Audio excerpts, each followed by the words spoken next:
Bom, muito prazer, meu nome é João Marcelo, eu sou head de criação da Comu. A Comu é uma agência de comunicação de Belo Horizonte que atende clientes de todos os tipos de porte.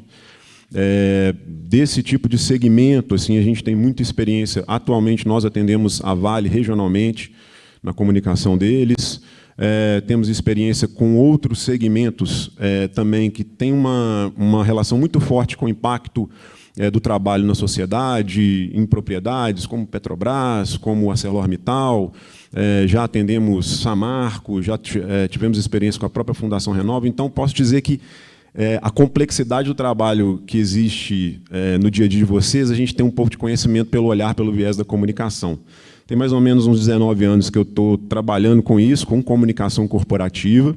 Tenho formação em publicidade e propaganda, algumas especialidades em processos criativos, inovação e liderança. E é um pouco dessa minha bagagem que me ajudou a construir o material que eu trouxe para vocês hoje aqui. E aí a Jana perguntou, né, o que vocês vieram fazer aqui e o que eu vim fazer aqui.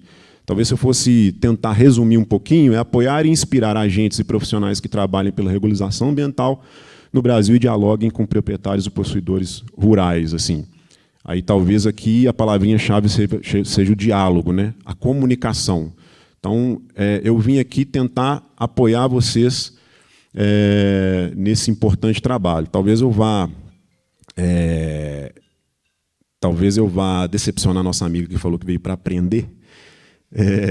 Eu não vim dar uma aula. Assim, definitivamente eu não estou aqui com a pretensão de querer ensinar realmente alguma coisa a vocês. A gente já está com essa parceria com a Jana e a equipe já tem alguns meses, mas é um tempo absolutamente insuficiente para a gente entender a importância e a complexidade do trabalho de todos vocês, né? Então, é muito importante que vocês entendam que eu vim dialogar com vocês também. Levantem a mão, me questionem, né? Vamos divergir se for necessário. Eu estou oferecendo caminhos para vocês sobre como se comunicar melhor. É um pouco disso que eu tento trazer aqui hoje. A gente vai falar um pouquinho da importância da comunicação. Vai ser um primeiro ponto, que eu acho que é um olhar mais específico. A comunicação é igual à luz, né? A luz está aqui, a gente não está nem percebendo que ela está aqui, mas ela acontece nas nossas vidas. A comunicação é a mesma coisa, a gente está o tempo inteiro se comunicando, o tempo inteiro. Então, qual a importância dela? Por que a gente precisa trazer esse olhar? Falo rapidamente de canal, de formatos, de tom, que podem ser utilizados por vocês no dia a dia. Falo sobre comunicação violenta, já entrando mais em técnicas, em escuta ativa, em storytelling também, que é uma outra técnica relativamente recente, que eu acho que ajuda no processo de comunicação em todos os sentidos também. É muito interessante porque a comunicação a gente sai com aprendizados para o trabalho, mas a gente sai com aprendizados para a vida também, sem dúvida nenhuma. Vamos para o primeiro ponto, importância da comunicação. Esse sujeito aqui, o Lacan, ele tem uma frase que eu acho muito interessante, que a comunicação é o sucesso do mal-entendido. E, de fato, sim, o que a gente diz não necessariamente é o que o outro entende, e tem uma série de fatores que impactam na nossa comunicação, no nosso diálogo. Então, entendam sempre que a comunicação, a conversa, o princípio dela é o mal-entendido, né? A gente tem que ter sempre isso na cabeça para que a gente possa ter ferramentas para diminuir esse mal-entendido. Por que ele basicamente diz isso? No final das contas, a comunicação é sobre informação. A gente está transmitindo uma informação. E a informação não é um negócio físico, né? Igual esse controle. Se a gente quiser falar sobre esse controle, a gente vai falar sobre a cor, sobre o tamanho, sobre os botões. A gente pode até divergir sobre ele em algum ponto. Mas é um objeto que não tem muita gente fugir, porque ele está físico aqui. A informação não é física. A informação, eu defino o que é e não é. Né? Eu interpreto, eu recrio, eu reconstruo. Então, acho que esse exemplo da imagem é perfeito, né? Alguém está falando 9, o outro está falando 6, o desenho é absolutamente o mesmo. Então, o fato da comunicação trabalhar com algo intangível, com uma informação, é o que torna ela o caminho para o mal-entendido, para que as pessoas não entendam o que a gente está querendo dizer. Então, é muito importante a gente pensar sobre isso. Estamos trabalhando com informação que é interpretada pelo outro e não necessariamente a interpretação vai ser a mesma que a nossa. A comunicação não é um processo simples. Lacan fala sobre isso muito por essa relação. A gente fala de uma mensagem que vai ser passada para uma pessoa por algum meio, a voz, por algum canal, um microfone, mas no entorno dela a gente tem uma série de outras questões. Existe um contexto, a gente está falando aqui de contexto dessas pessoas, do produtor rural. Qual é o contexto dessa pessoa? Que já entra num universo absolutamente complexo. De um lado, temos nós como emissores, a gente codifica uma mensagem. Nós estamos falando de 2 programas extremamente importantes e complexos, talvez, de entender. A gente tem uma codificação, a gente tem uma mensagem, a gente usa um meio e um canal para chegar. Essa pessoa vai decodificar do jeito dela, no contexto dela, no interesse dela, para receber. Existem ruídos, vocês devem trabalhar com ruído o tempo inteiro, eu imagino. Existe um feedback, existe uma resposta. Então, a comunicação, mais uma vez, como a luz, que a gente acende um interruptor, parece um processo absolutamente simples, mas existe um mecanismo por trás da engenharia para a luz chegar aqui que a gente não percebe. A comunicação é a mesma coisa. Existe um universo complexo em torno dela que a gente precisa pensar, que interfere no objetivo que a gente tem, porque a comunicação está sempre atrelada a algum objetivo. A gente vai conversar com os nossos filhos, existe um objetivo por trás, com algum colega de trabalho, com os nossos pais, com a família. Então, é entender que a comunicação não é um processo simples e, por isso, que ela gera tanto ruído, gera tanto mal-entendido, como Lacan disse ali atrás.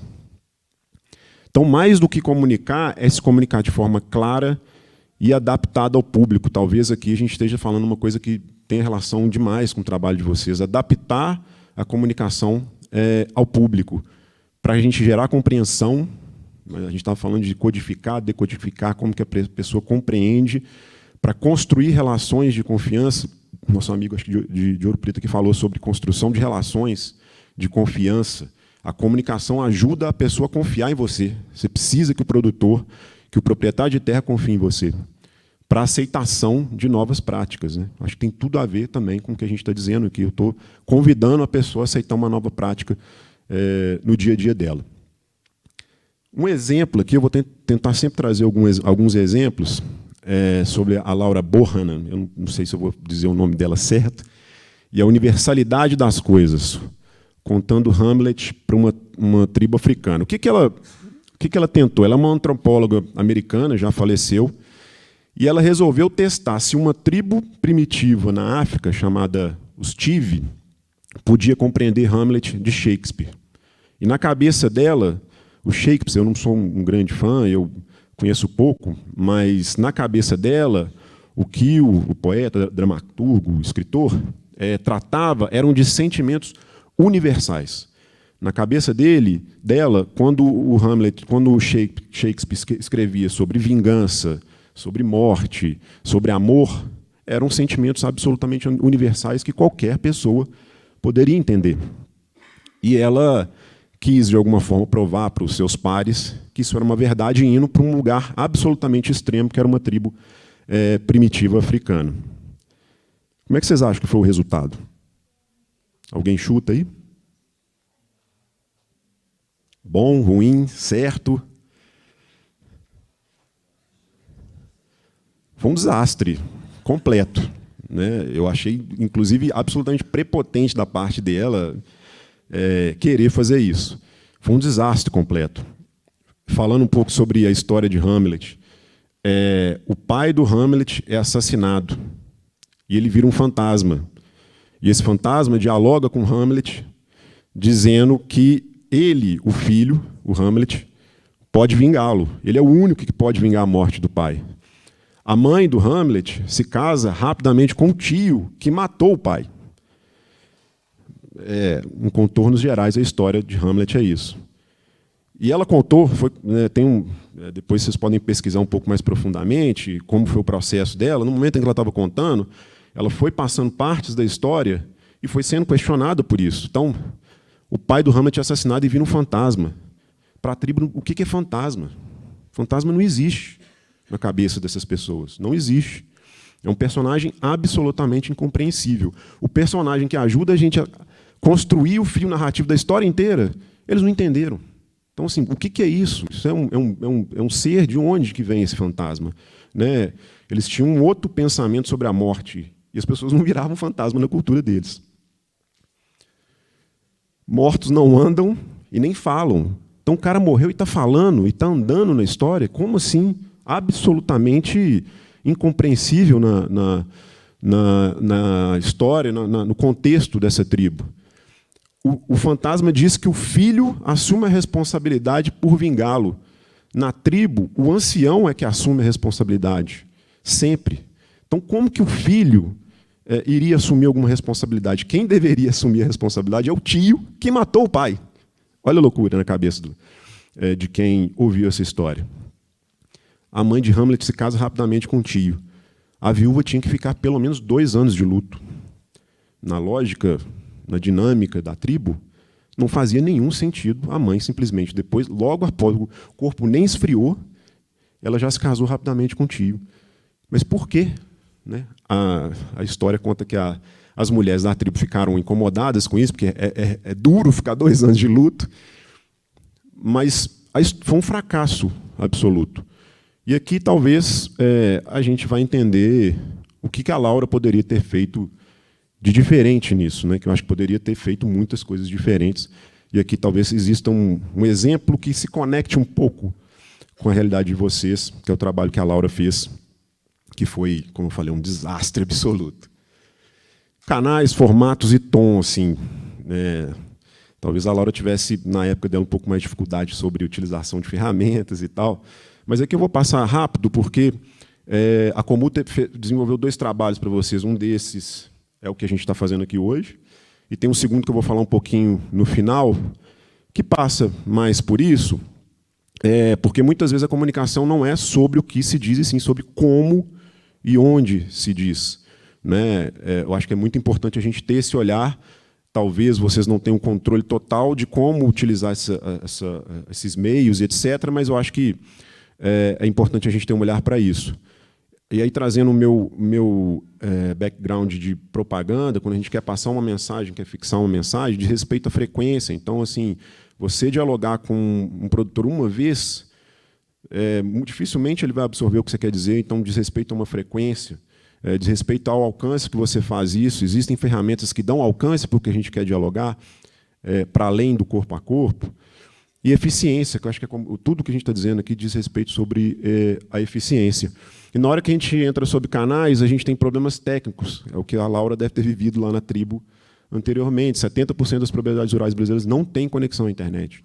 Isso é um dado do final de 2023, então é bem recente, não deve ter mudado muita coisa. Então a gente tem uma dificuldade sobre isso. Então, canais tradicionais, como o rádio local, como o próprio diálogo, reunião presencial, para esse público, fundamental. Há um aumento no uso de plataformas como o WhatsApp entre gerações mais jovens também. Então, nós estamos falando de um filho de proprietário rural, a gente tem que pensar nesse tipo de ferramenta também para conseguir dialogar com eles. Sobre formatos, a gente vai trazer isso no final também. 81% das pessoas são convencidas a comprar um produto ou serviço depois de assistir um vídeo. Vídeo é uma ferramenta muito importante para comunicar, muito importante. E aqui tem um papel nosso também nesse momento. Linguagens audiovisuais, ou vídeos mais curtos, ou vídeos que trazem uma narrativa mais envolvente, podem gerar impacto em eventos, etc. Eu vou usar um pouco disso aqui com vocês. Materiais gráficos, nós também desenvolvemos um trabalho para vocês que diz respeito a isso. Panfleto, cartilhas ilustradas, linguagem simples, né, podem ser distribuídos em feiras e eventos locais. Um pouco de formato. E tom, eu não vou entrar tanto aqui, porque eu bato um pouco disso depois. Respeitoso, acessível, inclusivo. Não usar termos técnicos demais. Né? Mais uma vez, a minha realidade talvez não seja a realidade do outro. Ter o cuidado com os termos técnicos. Eu, como um profissional de comunicação, para dialogar com a Jana e toda a equipe, para entender, eu tive que decodificar coisas ali, codificar, para conseguir entender. Pense um produtor rural que está em uma outra realidade também, como é que seria isso?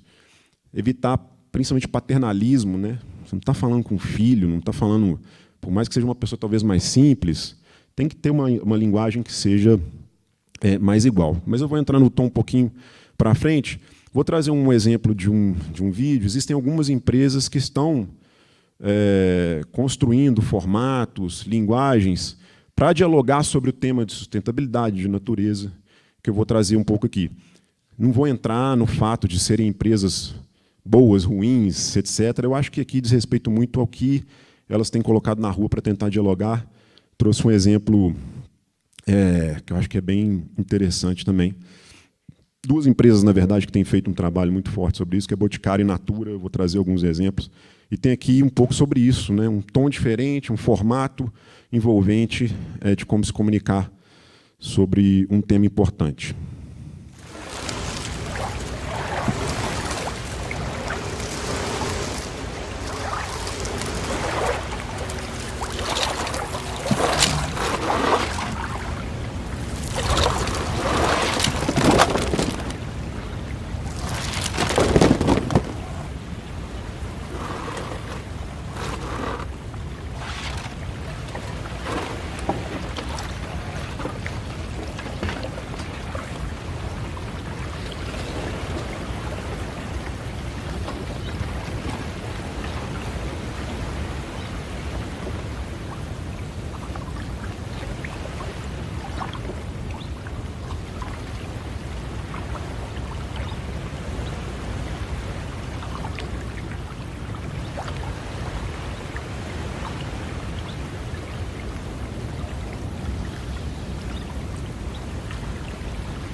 Eu estou falando de poluição, eu estou falando de degradação do meio ambiente, eu estou falando de uma abordagem que uma empresa está trazendo à sociedade sobre isso.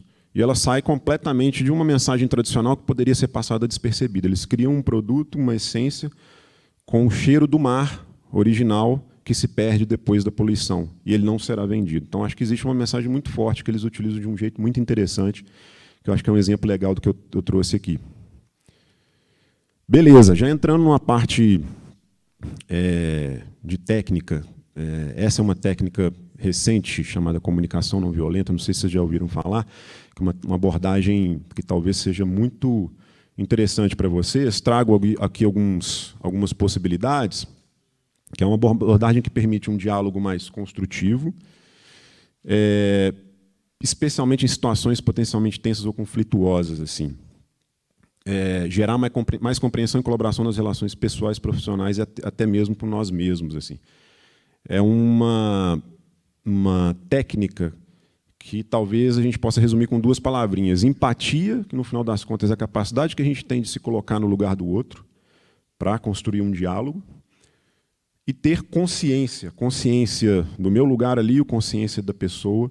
Então, é uma ferramenta muito interessante, muito forte, que eu acho que pode ajudar a gente demais. É uma ferramenta que tem sido usada na educação de filhos também, em escolas. Eu imagino que criar um filho seja tão difícil quanto convencer um produtor rural a aderir a um programa. Posso dizer isso pela minha filha, que é bem difícil criar ela construindo um diálogo igual. A comunicação não violenta foi uma construção que esse sujeito fez, o Marshall Rosenberg. Ele começou a analisar como algumas pessoas históricas, vamos dizer assim, se comunicavam e trabalhavam em atos de forma não violenta. Martin Luther King, Gandhi. Ele começou a entender que existiam códigos ali que ele poderia construir uma ferramenta, construir uma abordagem que ajudasse as pessoas a se comunicarem, e foi um pouco do pensamento que ele trouxe. E os princípios são 4: observação, sentimentos, necessidades e pedidos. Mais uma vez, acho que é importante que vocês absorvam. Não tenho, mais uma vez, pretensão que vocês aprendam tudo isso daqui, são temas que são mais profundos do que eu estou trazendo, mas se a gente conseguir colher 2 itens que no dia a dia de vocês vai ajudar a construir o trabalho de vocês, eu acho que isso é importante. Então, dos princípios da comunicação não violenta, a observação. Muitas vezes a gente vai chegar num diálogo que a pessoa vai estar raivosa com algum tema. Então, você vai chegar muito mais como um observador daquela situação do que como uma pessoa que vai ser incisiva com quem você vai dialogar. Então, ao invés de falar sobre o impacto na mineração na nascente, vocês estão reclamando sobre o impacto. Notei que houve preocupação. Eu sou um observador, eu não sou um questionador. Essa primeira abordagem, como alguém que está dentro daquele diálogo, não como um paternalista, é fundamental. Sentimentos, isso aqui é delicado, assim, né? Tem que saber como trazer essa abordagem. Quando a gente expressa os nossos próprios sentimentos, a gente se coloca no mesmo lugar de uma pessoa. Então, quando você fala que fica preocupado quando ouve um problema, você se coloca no mesmo lugar da pessoa. A pessoa está preocupada, a pessoa está nervosa, está tensa. Eu falo, cara, eu te entendo, eu também fico preocupado com isso. É cuidadoso, porque assim, a comunicação não violenta não é você ser bonzinho, não diz respeito a isso. Diz respeito a você se conectar com aquela pessoa, se colocando no lugar dela. Se você está preocupado, eu estou trazendo uma ferramenta para te ajudar, porque eu também estou preocupado. É uma preocupação minha. Você expor um sentimento seu, às vezes a gente fica preocupado com exposição de sentimento, você expor um sentimento pode ser uma ferramenta que te ajuda a dialogar com mais eficiência. Explicar de forma clara, assim, as necessidades, né? A nossa meta é garantir que as nascentes permaneçam preservadas para gerações futuras. Vamos deixar clara a necessidade que a gente tem. A pessoa precisa sair dali entendendo o que a gente quer com esse trabalho que está sendo feito. Faça pedido concreto, realizável. Não faça pedido que a pessoa não vá conseguir, com alguma concretude, resolver. Você pode até fazer um pedido que seja um passo para que essa pessoa faça uma ação maior. Mas leve no diálogo algum pedido que seja realmente, de fato, concreto. E a comunicação não é só, não é só verbal, né? Eu estou o tempo todo aqui me comunicando não verbalmente com vocês. Andar, falar, a Jana, ela se comunica muito bem não verbalmente. Acho que é uma habilidade que você tem de atrair a atenção das pessoas. Isso é muito importante também. E a comunicação não violenta traz alguns pontos. Postura relaxada. Eu tenho um problema de, às vezes, braço balançando demais. Às vezes eu tenho que... Calma. Não evitar cruzar os braços. Ter uma postura relaxada para mostrar uma receptividade. Se você chega... tenso, às vezes você teve algum problema em casa, leva essa tensão para um diálogo, isso ali impacta. Contato visual. Uma pessoa que consegue estabelecer um contato visual com ela, te ajuda a construir a comunicação. De forma regular, né, para você ficar olhando para o olho da pessoa o tempo inteiro, porque às vezes aí, vai assustar a pessoa. Mas é importante contato visual. Se inclinar levemente para poder... demonstrar ali interesse no que a pessoa está dizendo, né? Eu acho que isso é muito importante. E é legal, assim, aquilo que eu falei, a comunicação não violenta ela é muito utilizada para a criação de filhos, que é uma parada, mais uma vez, tão difícil quanto nos comunicarmos com o produtor rural mais difícil que existe no mundo. E aí tem um trecho de um filme que chama Sem Reservas, que eu acho que fala muito sobre comunicação não violenta. Uma criança que não quer fazer alguma coisa e a gente convence ela de um jeito muito simples, quase sem nenhum tipo de diálogo.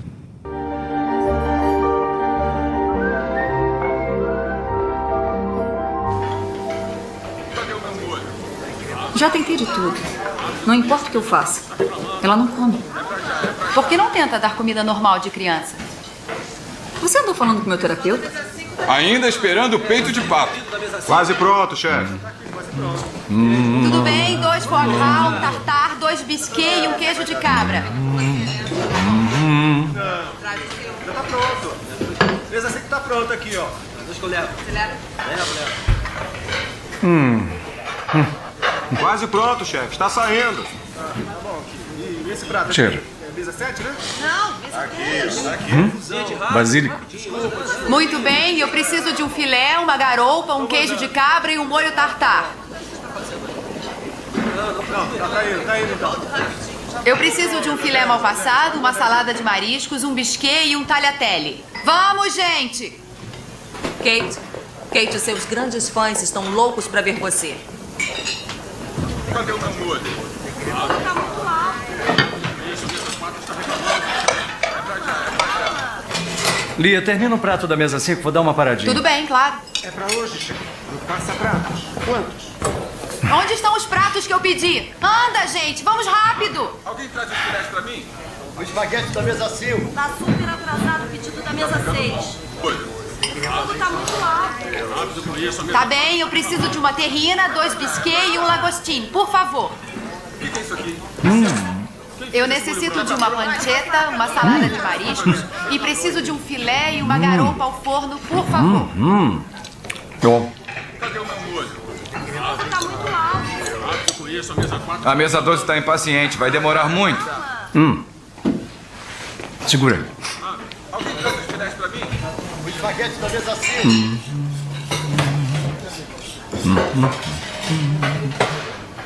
Muito bem, um pato, uma garopa e um soufflé, por favor. Agora mesmo, chefe. Saindo. O que é isso aqui? É seu? Quem fez esse molho branco? Já tá pronto. Essa placa aqui,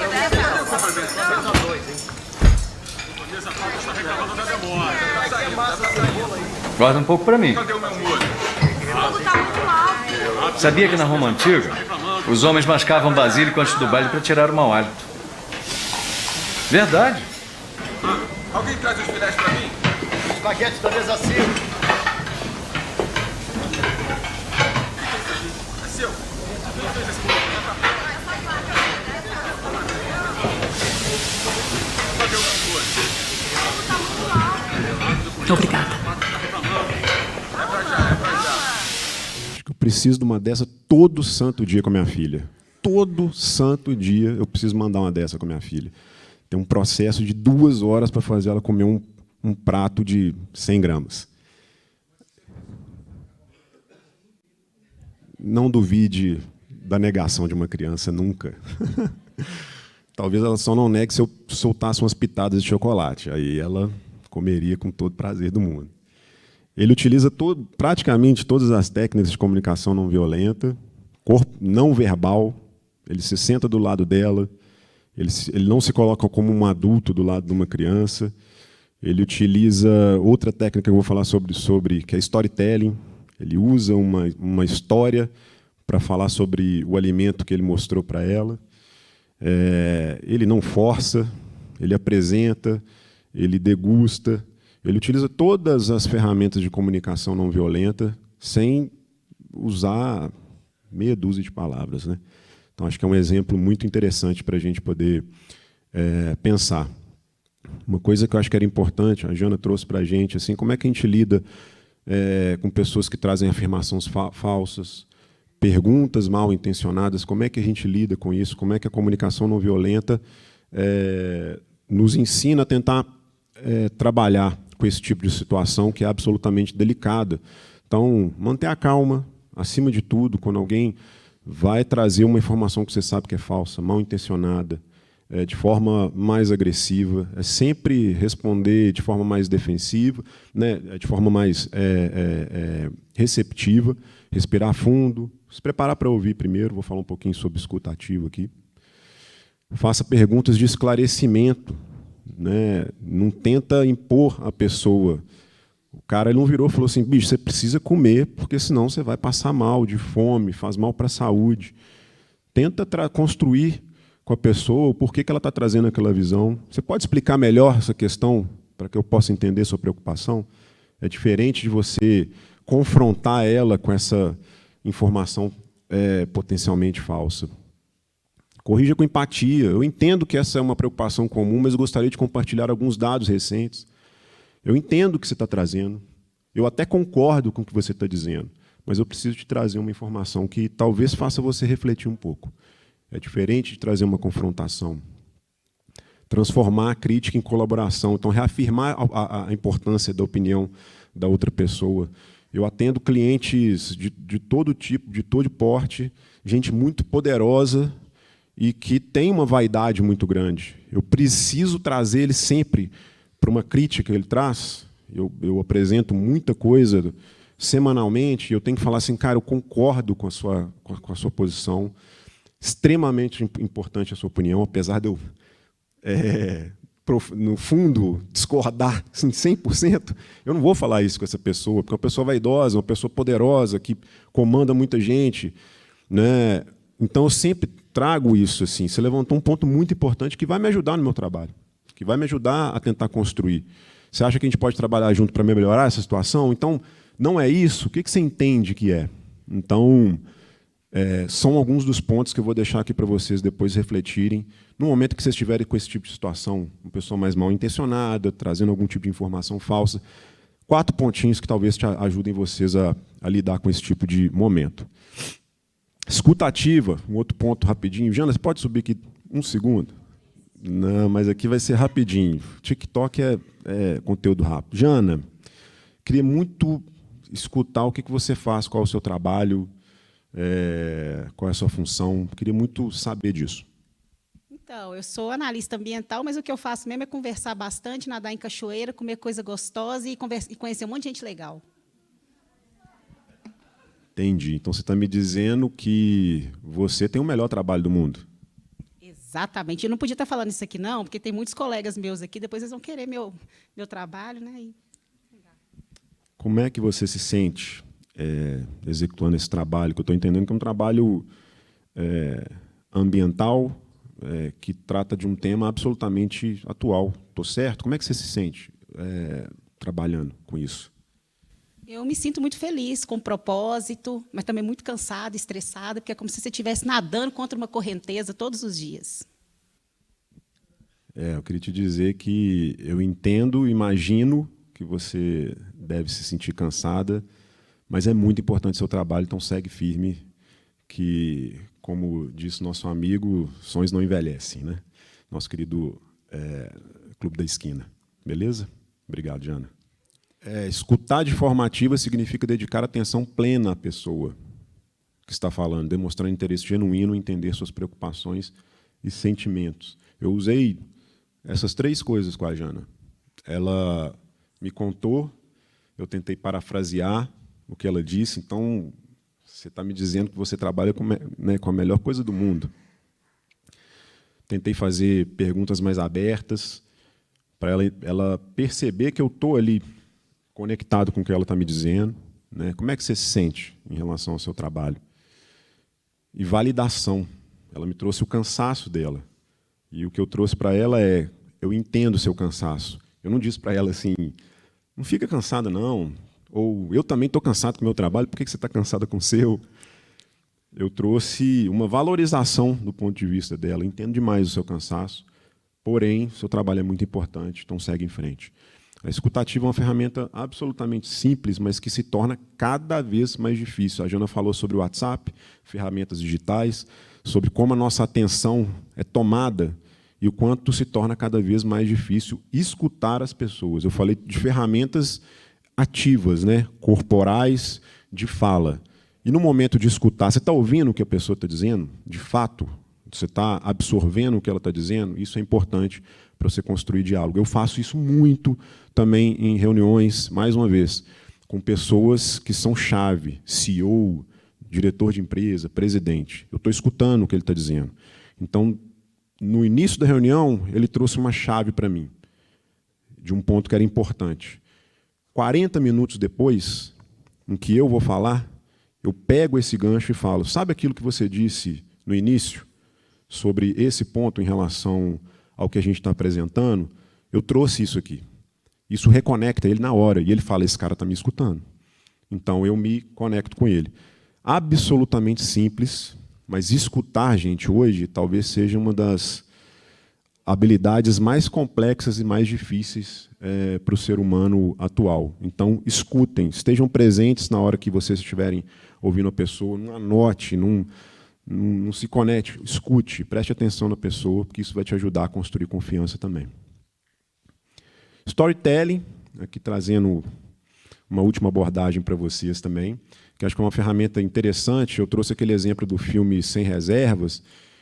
No final, ele conta para que funcionava, eu esqueci qual o nome do alimento que ele tinha colocado lá, basílico. que era para mau hálito. Ele traz uma história muito simples que a menina se conecta. Então, storytelling é uma ferramenta que é muito utilizada em cinema, literatura, etc., mas que passou a ser utilizada fortemente também como uma abordagem de comunicação. Então, criar uma conexão emocional, né? Foi um pouco do que aquele cara fez com a criança na hora de incentivar, para transmitir informações complexas de maneira envolvente. Então, vocês vão encontrar N exemplos de storytelling interessantes para contar uma história que seja complexa. Talvez, mais uma vez, seja muito do que vocês precisam fazer aqui também. Entender o público.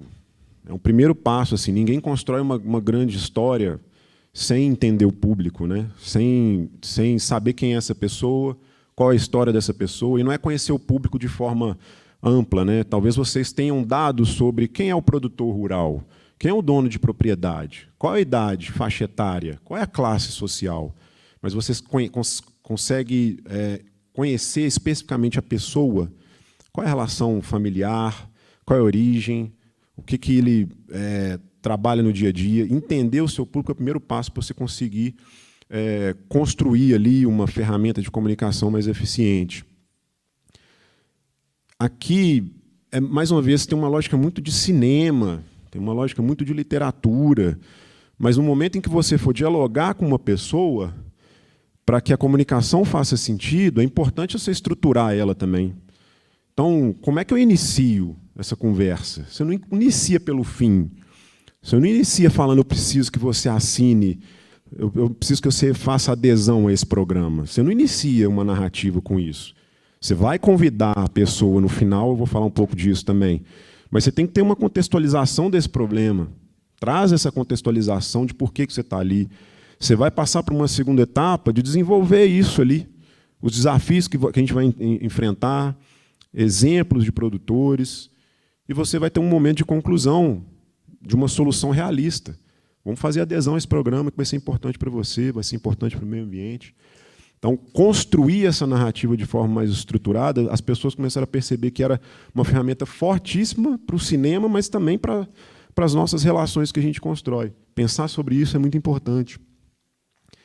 Aqui diz respeito um pouco a, mais ou menos, literatura, mas ali tinha um exemplo, né, do cara falando sobre o alimento, a origem dele, falando de personagens de outro momento. Vocês podem trazer exemplos de produtores para trazer um pouco de realidade, elementos sensoriais, descrever cenário, o que é que vocês imaginam do impacto desses programas no meio ambiente, o que isso pode causar para uma nascente, para a própria terra daquele produtor, né? Falar sobre o ambiente natural que será preservado, água mais limpa, terra mais fértil. Falar de elementos sensoriais é muito importante para conectar também. Chamado à ação. Então, é importante falar que você quer que a pessoa faça adesão ao programa. No final, isso tem que estar muito claro para que a pessoa entenda que existe um caminho, uma ação acessível. Tudo isso que eu estou te contando aqui, então, vamos aderir a esse programa, que é a ação que vai fazer com que a gente atinja esses objetivos. Narrativa positiva, gente. A Jana trouxe uma narrativa que não era tão positiva. Cansada, às vezes parece que eu estou remando contra a maré. Eu trago uma narrativa positiva. Isso fez um efeito nela, de alguma forma, imagino eu, tá, Jana? Que ela talvez vá para casa e fale, cara, meu trabalho é importante. Trazer uma narrativa positiva é fundamental para esse tipo de situação. Exemplos do poder do storytelling. Então, vou trazer, mais uma vez, Natura, Boticário, são empresas que têm tido algum tipo de abordagem interessante. Vou trazer 2 exemplos, vamos ver se a legendinha vai funcionar melhor aqui agora. Uma relacionada mais a produto e uma outra que eu trago propaganda. Aí eu vou para outro lugar para vocês entenderem como que o poder de uma história pode ser muito forte na hora da gente trazer um pensamento de convencimento.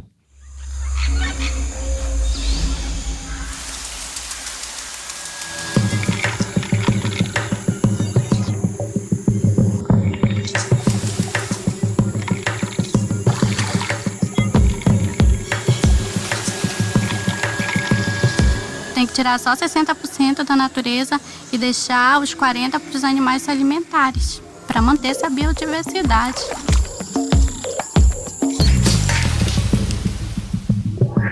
A venda da nossa semente, ela trouxe liberdade, independência. Maior riqueza, a natureza para nós. Usufruir dela, preservar, cuidar dela.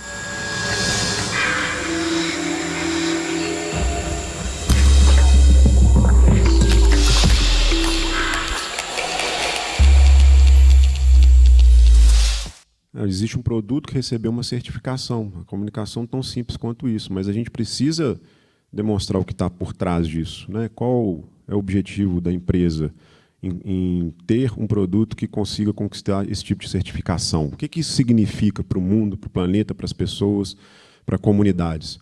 Aqui existe uma abordagem absolutamente simples disso que eu estou dizendo, né? Um jeito de comunicar, audiovisual, personagens, uma comunicação otimista, um pouco de tudo que eu disse aplicado aqui.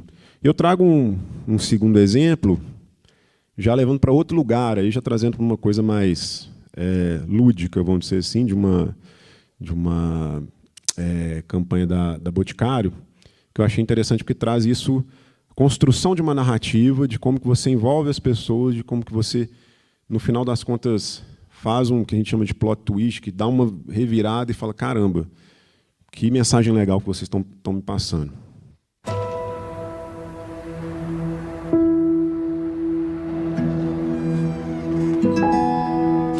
Aos 80 anos, eu entrei em um curso de maquiagem.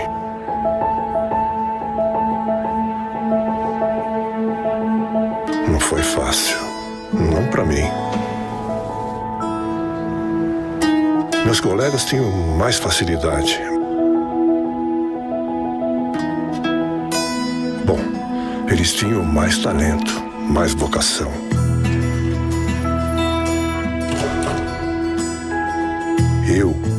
Eu só tenho o motivo mais importante do mundo, o meu amor.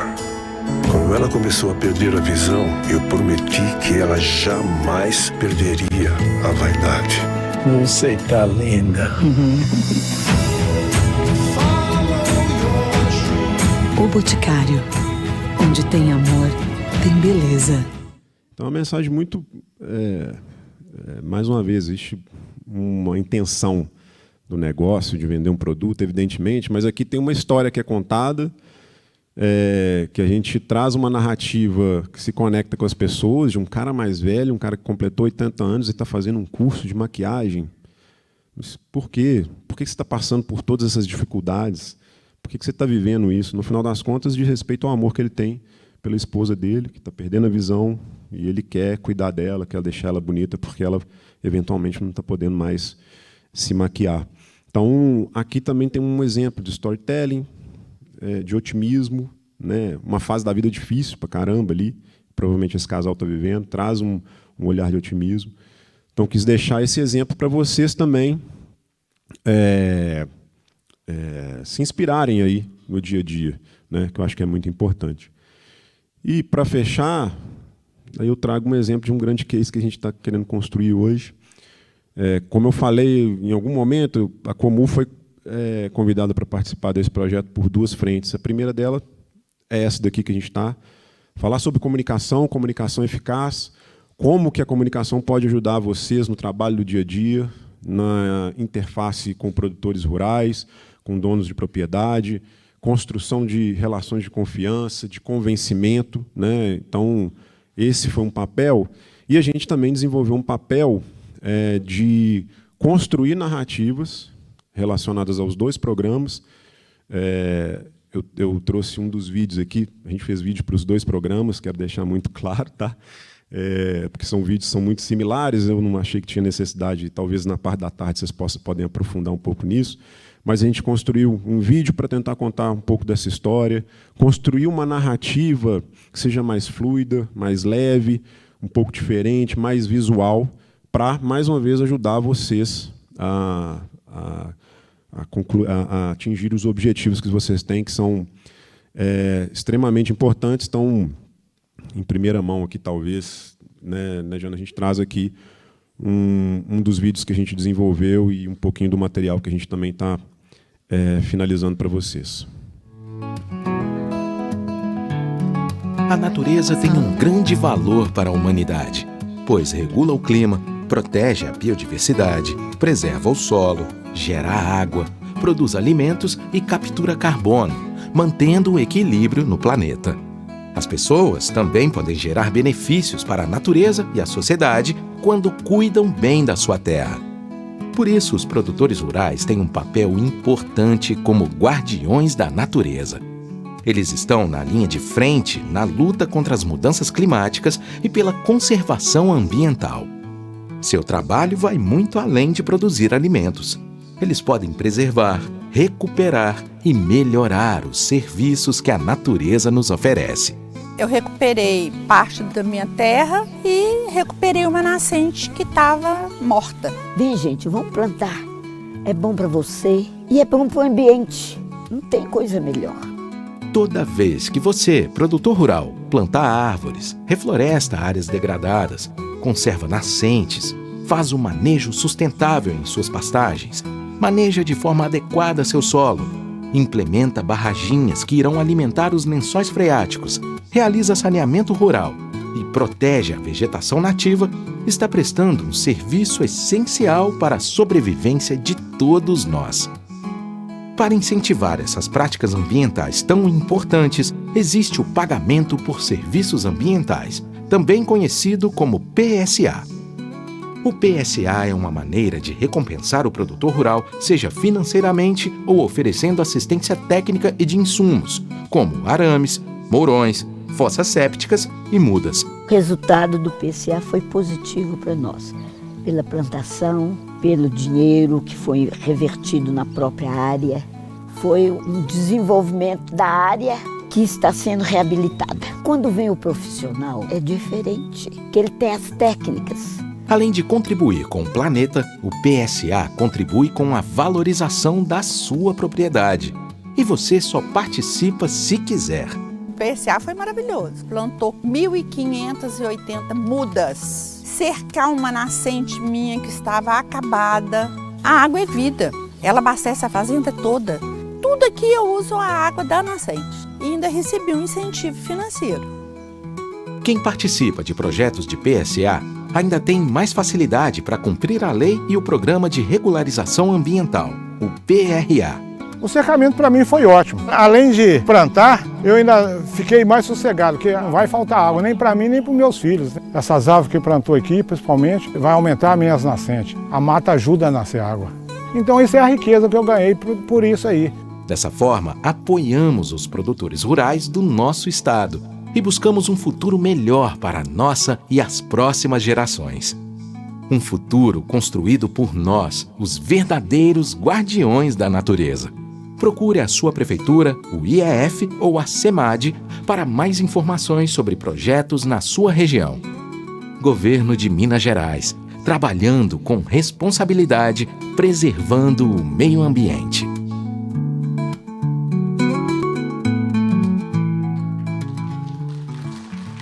Acho que aqui está o resumo também um pouco de tudo que a gente trouxe, né? Esse foi o segundo trabalho desenvolvido pela Comu, um manual também de comunicação, que acho que vai ser apresentado com mais detalhe na parte da tarde. Só trouxe aqui alguns highlights, que guiam mesmo esteticamente, verbalmente, como trazer algum tipo de abordagem relacionada a esses dois importantes programas. Eu trouxe um dos vídeos aqui, são 2 vídeos. A gente traz essa abordagem dos guardiões da natureza para trazer uma linguagem que incentive a participação, da gente chamar essas pessoas, esses produtores de guardiões da natureza. Nós cuidamos da natureza. Eu acho que foi uma abordagem que torna a nossa comunicação mais forte, mais presente. E aí esse material vai trazer desde explicar termos técnicos até como aplicar materiais de trabalho no dia a dia, brindes, algumas coisas que a gente vai poder auxiliar vocês no trabalho ao lado do produtor, ao lado do proprietário da terra. fechando com uma fala do Nelson Mandela, se você falar com um homem numa linguagem que ele compreende, isso entra na cabeça dele. Se você falar com ele em sua própria linguagem, você atinge seu coração. Eu acho que storytelling, comunicação não violenta, escuta ativa, né, a importância da comunicação, talvez esse seja um dos seres humanos que talvez tenham mais compreendido esse tipo de abordagem também. É isso, gente, que eu trouxe hoje. Queria, mais uma vez, agradecer pela oportunidade de dialogar com vocês, de trazer uma visão da comunicação para um tema tão importante, tão fundamental. Espero que o que eu trouxe aqui possa, de alguma forma, ajudar vocês. É um material que vai ficar com vocês, que vocês podem consultar, podem pesquisar mais. Então, agradecer, gente. Se tiver dúvidas, questões, eu estou totalmente à disposição aqui. Beleza? E eu queria pedir 2 ou 3 pessoas para falar um pouquinho de como se sentiu com a abordagem que o João trouxe, como que entende que essa abordagem que ele trouxe pode impactar na sua atuação profissional. Oi, gente. Bom dia. Meu nome é Luana, eu estou representando Itabirito. E o videozinho ali foi de Itabirito. Então, quase, estou indo. Eu gostei muito do que ele trouxe, porque a gente teve até que trocar o nome do nosso PSA por PVSA, porque quando a gente falava pagamento por serviços ambientais, os proprietários falavam, eu não vou pagar nada, não. Sai fora, eu não quero isso, não, sai daqui. E a gente não estava tendo essa abordagem com eles de, tipo, não, é uma coisa legal para você receber. Aí a gente foi e trocou para pagamento de valorização de serviços ambientais. Então, quando colocou valorização ali, aí eles falaram, ah, tá, então vai me valorizar. Então, acho que quando a gente fala com isso, essa empatia que a gente tem com eles, vai lá, vai comer o queijinho deles, vai, sabe, ter o tempo para eles também, que eles gostam de conversar, gostam de fofocar. Então, a gente tem que ter esse tempo, tem que ter essa empatia. Então, acho que é muito importante, porque o PSA a gente já tentou fazer antes, só que a gente não tinha muita eficácia, justamente pelo modo que a gente estava indo lá para conversar com eles. Então, é muito importante. A gente aqui é da educação ambiental, então a gente sabe como que a conversa, o jeito de abordar é muito importante para atingir o pessoal. Então, parabéns, João, gostei bastante. Parabéns também, pessoal. Obrigada. Essa mulherada maravilhosa. Vou voltar para você. Margarete quer falar. Margarete, nossa querida supervisora, veio lá do norte de Minas, de Montes Claros. Bom dia a todos. Meu nome é Margarete, sou servidora de carreira do IEF e atualmente estou na Supervisão Regional Montes Claros. Então, a gente atende um território de 54 municípios, numa região do extremo norte, né? E com muitos problemas de questão hídrica na região. E o que foi apresentado aqui, eu vejo que é uma ferramenta e uma oportunidade excelente para a gente, como gestor, levar para os nossos técnicos, nossos analistas, que, como disse o colega Ricardo, pega o processo, que é uma rotina de trabalho, leva para o campo, faz a vistoria, volta com um laudo, e não tem essa empatia, vamos dizer assim, mais cordial, mais aberta com o produtor. Às vezes, até pela agenda intensa, né, de trabalho, tem 2, 3 vistorias naquele dia. Mas esse diálogo, essa aproximação, isso é muito importante. E os nossos analistas, né, de certa forma, têm que entender que isso agrega ao trabalho do campo, né? A conversa, o diálogo, né, o cafezinho, ou às vezes nem chega ao cafezinho, mas assim, aquela coisa positiva de chegar lá, bom dia, seu José. E aí, tudo bem? E a família, como está? E assim, não vai deixar de fazer o trabalho técnico, mas ter uma interação mais aproximada e positiva, de forma plena, de forma leve, com o produtor rural. Isso é muito importante e eu acredito que os nossos analistas do IEF, e aí, assim, eu vou dizer que, né, pela experiência que a gente tem, precisa, sim, desse aporte para trabalhar essa questão ambiental lá na ponta. Não é só a técnica, não é só o regulamento, não é só a questão científica que faz um processo ambiental ser um sucesso, mas também a importância dessa simplicidade e a relação e o respeito, né, com o ser humano que está lá na ponta.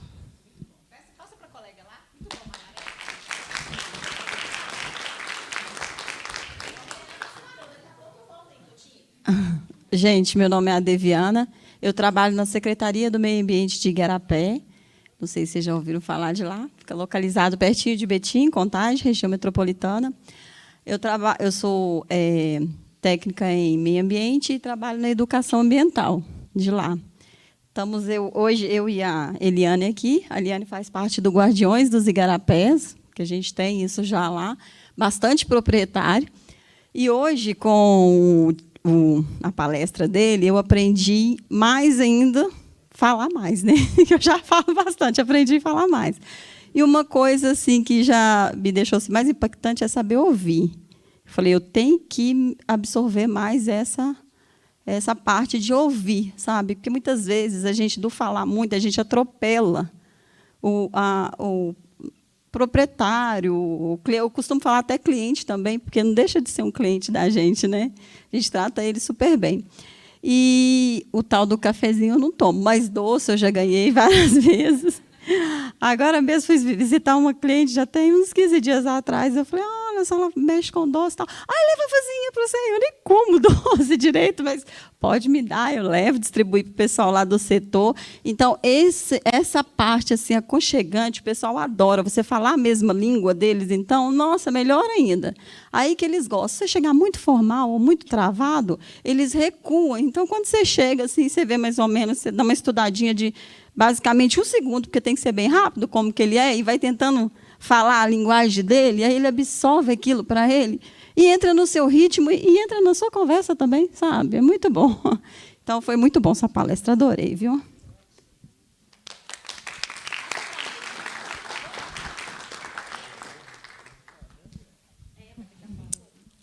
Bom dia, meu nome é Neide, eu sou da assessoria da FETAENG, mas destacando um ponto que o João Marcelo trouxe aqui, que eu acho muito importante, que foi a comunicação não violenta. Né? E ele abordou aqui rapidamente os 4 pontos, né, da comunicação não violenta, e trazendo a observação, a importância dessa observação, ser realmente uma observação sem julgamentos.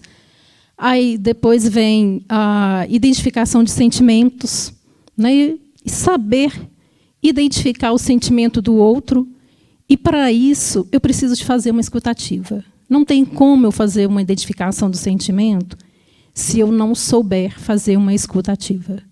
Então, com a escutativa, eu faço essa identificação do sentimento, e aí eu vou identificar a necessidade. Qual é a necessidade? E, a partir da necessidade, né, é importante sempre, nesses pontos da comunicação violenta, eu faço a identificação do outro e a minha. Né? Eu estou identificando ali o sentimento do outro, mas também quando eu estou identificando o meu sentimento, a partir daquela observação. Aí eu fiz uma observação, identifiquei meu sentimento, e aí eu vejo qual é a minha necessidade, e aí eu vou fazer um pedido, de forma clara, muito clara. E assim, eu já fiz curso de comunicação não violenta, já li os livros do Rosenberg, então, assim, no livro, ele traz muito claramente o grande problema nosso da comunicação, e muito específico, nós não sabemos fazer pedido. Ou a gente deixa subentendido que eu queria falar e eu acho que a outra pessoa tinha a obrigação de me entender. Mas como assim ela não entendeu o que eu queria? Mas, e ele dá alguns exemplos, mas, né, só por causa do tempo, não vou ficar dando exemplo, mas alguns exemplos muito claros e assim, muito legais para a gente refletir. E aí, trazendo para a nossa realidade aqui, né, nós estamos trabalhando o programa para produzir sustentável. E aí, como na assessoria da FETAENG, a gente trabalha com agricultura familiar, e aí nós sabemos, tem uma identificação antiga do produtor, ali, o agricultor, de qual é a leitura do IEF. IEF, aquele órgão ambiental, a polícia ambiental que vem aqui para nos multar. Então, a importância desse trabalho, sabe, Janaína? E eu sei que você tem essa habilidade de fazer isso, então, e aqui você falou, escolheu a dedo cada um que está aqui, porque cada pessoa que está aqui, de cada regional, vai ser quem vai estar lá levando, né, o para produzir sustentável, e já com essa narrativa para realmente levar uma comunicação eficaz, como o João Marcelo está trazendo aqui para a gente.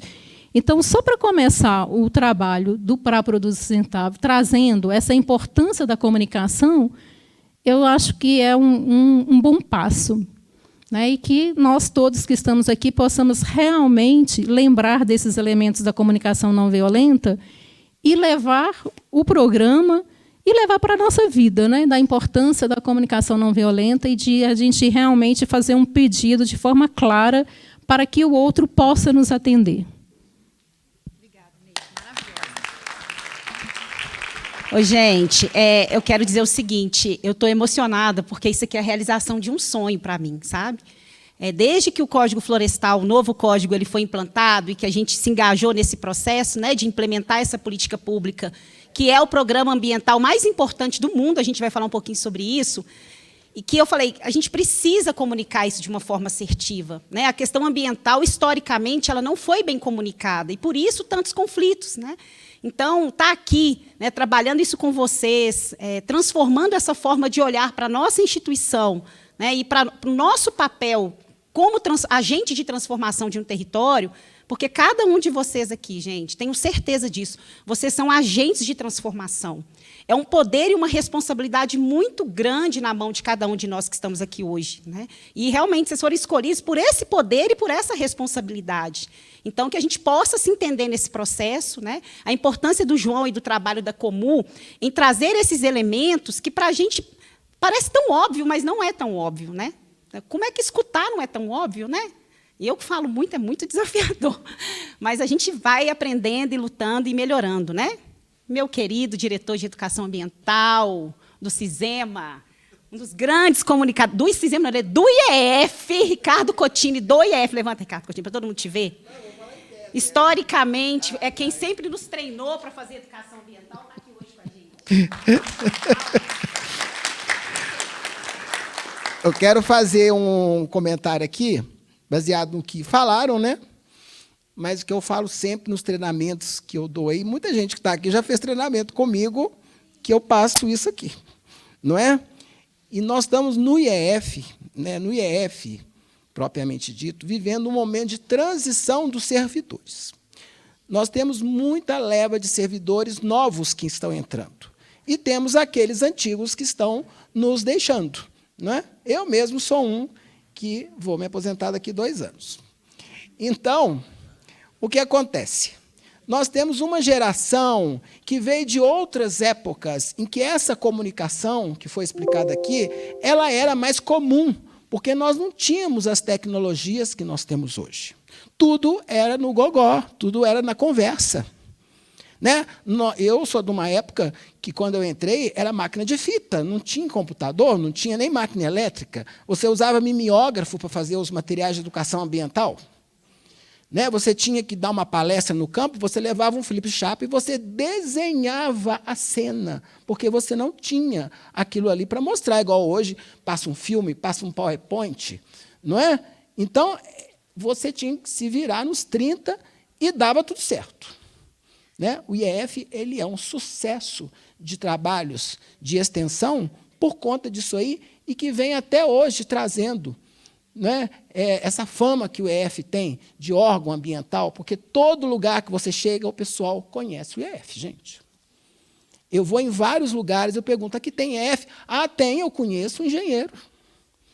Então, o IEF ele tem lá o seu valor na história ambiental de Minas Gerais, eu falo. Porque é o órgão que fazia tudo até então, até os anos 90, depois que houve a criação da SEMAD, foi separando as funções de acordo com as instituições. Não é assim? Então, assim, essa questão de você trabalhar isso aí, conversar com a pessoa, isso é o fundamental. Talvez isso aí é 80%, porque a técnica, você aprende rápido, principalmente hoje. Você tem na internet, você consulta, você descobre como é que é. Agora, o poder de persuasão, o poder de conquista, isso é uma habilidade que você vai ter que ter e você vai ter que, aos poucos, ir conquistando para você mesmo. Porque se você não conquistar o outro, é como uma relação amorosa. Você não consegue um casamento, gente. Não é? Então, a gente tem que saber conversar, dialogar, como foi falado aqui, entrar na linguagem da pessoa. Por mais que você seja um pós-hack doctor em florestas, você tem hora que tem que descer. Porque se você chegar com uma linguagem muito avançada, a pessoa não vai te escutar. Ou ela vai te escutar e entrar por um ouvido e sair por outro. Então, na hora que você vai fazer o trabalho aí de conversa, esqueça quem você é, esqueça seu título. Porque nessa hora o título não vale nada. O que vale é a sua pessoa como ser humano. E nós temos muitas pessoas nesse campo rural aí, por exemplo, quando você vai fazer um trabalho de educação ambiental, de pessoas simples, humildes, povos tradicionais, comunidades indígenas, comunidades quilombolas, veredeiros, raizeiros, que trazem essa ancestralidade, e eles não estudaram, eles não fizeram pós-hack doctor em lugar nenhum, mas eles têm uma sabedoria maior do que a sua. Então, a gente tem que respeitar isso, é isso que é essa história de entrar na linguagem da pessoa. Não adianta você chegar lá, porque eu sou um doutor em floresta, estudei lá na Alemanha. Pode ter estudado onde for, mas se você não souber a linguagem da pessoa, vai tudo por água abaixo. Né? E nós temos no IEF, que a gente tem que valorizar, essas pessoas que eu falei que estão aposentando, são técnicos que, na época, não era comum você fazer curso nenhum de especialização. As pessoas entravam com a graduação nua e crua. E davam conta, e até hoje dão conta, às vezes, muito mais do que um colega que fez um doutorado. Por quê? Ele tem um outro conhecimento de vida, que é o importante nesse caso. Então, né, a gente tem que entender essas diferenças do conhecimento e respeitar isso aí. Aquela hora que mostrou o vídeo do senhorzinho lá, que foi fazer o curso da maquiagem. Nós temos muito isso no Cisema, gente. São pessoas que, às vezes, já estão lá, mais idosas, já vai aposentar, às vezes não dá conta de mexer numa tecnologia atual, mas ele sabe uma outra coisa que o novato não sabe. Ele pode não saber mexer no computador direito, mas se ele for dar uma palestra, ele se sai melhor do que o novato, às vezes. Por quê? Ele tem o poder da fala, da conversa, do envolvimento, porque esse trabalho que vai ser feito no PSA vai precisar disso. Você vai precisar do técnico se envolver com a pessoa. Né? Esse envolvimento é 80% importante no processo, gente. Os outros 20% é o seu conhecimento acadêmico, que, lógico, você tem que ter também. Então, assim, vamos pensar nisso aí. Né? Esse momento aqui eu vejo que é importante, porque é um momento de exatamente colocar essa nova geração que está dentro, né, do IEF, para eles...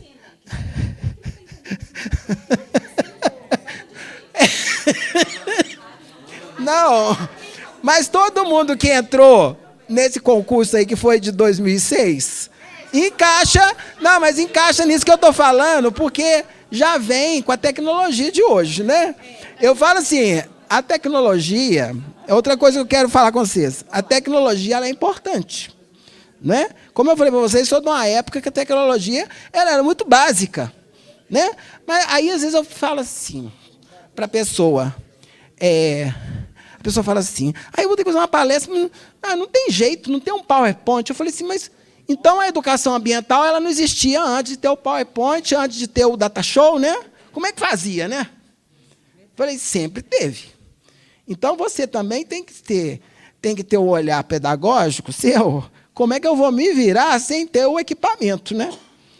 Porque se você é uma pessoa que sabe comunicar bem, você se vira nos 30 de qualquer maneira, é possível. Porque senão, gente, o mundo não tinha chegado onde chegou. Vocês concordam comigo? Porque, se a gente for olhar a época dessa tecnologia aí, é de uns 20 anos, é do ano 2000 para cá, que o IEF, por exemplo, tem essas tecnologias bacanas. Você pode ter um PowerPoint, um aparelho, né, de data show, passar um filme, gravar um filme, né? Ter uma máquina fotográfica boa. Né? Antes não tinha isso. E como é que fazia? Né? Não estou falando que é para voltar na Idade da Pedra, não.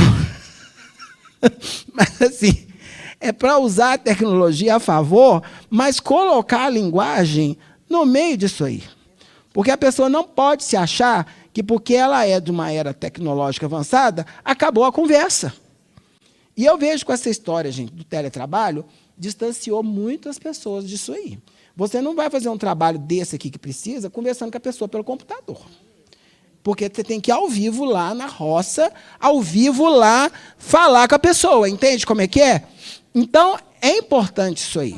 Né? Vamos usar a tecnologia, mas sem perder essas questões humanas. Porque o ser humano, gente, ele é emoção. E a tecnologia não vai substituir isso.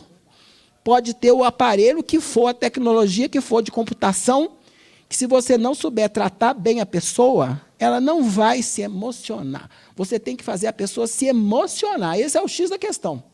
Aí ela vai entrar no clima que você precisa. Tá certo? Então, fica essa minha mensagem aqui sobre isso. E parabéns, Janaína, por esse momento aqui, porque eu espero que todos que estão aqui levem, né, para os seus regionais aí, essa mensagem, porque a gente precisa... Ah, peraí, tem que dar mais um recadinho. Tem muita gente para falar. E o IEF, vou falar aqui agora, de educação ambiental, ele é o campeão. Porque eu monitoro as ações de educação... eu monitoro as ações de educação ambiental. Não, até mesmo em Minas Gerais.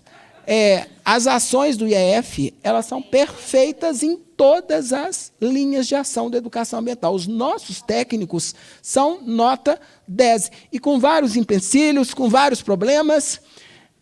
Ano passado, nós tivemos aí mais de 3 milhões de pessoas que foram atingidas, 2.800 ações, sendo que 2.500 eram do IEF, as outras eram FEAM, IGAM e o gabinete da SEMAD. Então, o IEF não tem como. Ele é realmente o mais capilarizado. Então, é importante vocês saberem isso, né, do valor que vocês têm, porque os nossos técnicos que estão lá na ponta, são eles que fazem isso acontecer. Eu falo muito isso. Né? Então, assim, muita gente, às vezes, precisa dessa palavra aqui, disso aqui, Janaína, para entender que até o trabalho dele está sendo bem feito.